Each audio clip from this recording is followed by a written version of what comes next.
সরকার এই ব্যাপারে পজিটিভ, সবাই পজিটিভ। তো আমরা বলছি যে আপনারা শিক্ষা এবং অর্থ দুইটা অংশ মিলিয়ে আপনারা একটা ব্রিফ করেন, সাংবাদিকদের নিয়ে ব্রিফ করে বলে দেন যে আমরা এগুলো মেনে নিয়েছি, আপনাদের প্রজ্ঞাপন আমরা 5 দিন পরে দিব বা 3 দিন পরে দিব। আমরা এটা বলেছিলাম, কিন্তু মন্ত্রণালয় তারা আসলে বিভিন্ন রকমের কৌশলে আশ্রয় দিচ্ছে, তারা ব্রিফ করবে না। এই জন্য আমরা বাধ্য হয়ে কিন্তু আজকে এদিকে আসছি। এখন আমরা এখানে থাকবো, কতক্ষণ থাকবো এটা নিশ্চয়তা নেই। আমরা হয়তো সারা রাত্র এখানে থাকতে পারি, আমরা এখানে সারা রাত্র থাকতে পারি। এবং আমরা এখান থেকে যদি এখানে রাত্রে থাকতে হয়, কালকে আমরা এখান থেকে সকাল 11টায়, সরি আপনি 11টা 12টা বলছিলাম, 12টায় আমরা 12টায় শাহবাগ মোড়ে অবস্থান নেব। রাজনৈতিক দলগুলো তো কাজ করছে, আপনারা দেখেছেন এনসিপি তারা রাজনৈতিক তাদের পক্ষ থেকে বিবৃতি দিয়েছে কিছুক্ষণ আগে।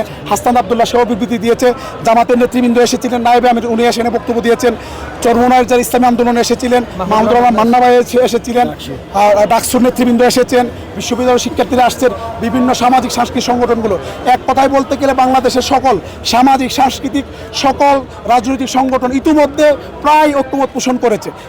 যেহেতু সবাই ঐক্যমত পোষণ করেছে, সেখানে কেন সরকার দিবে না? কারণ এই সরকার তো এই রাজনৈতিকগুলোর তাদের সমর্থনে এখন তাদের ক্ষমতায় আছে। তারা তো কোনো বেসিক্যালি কোনো রাজনৈতিক দল না, এই দলগুলোই তাদেরকে বসিয়েছে। আমরা তো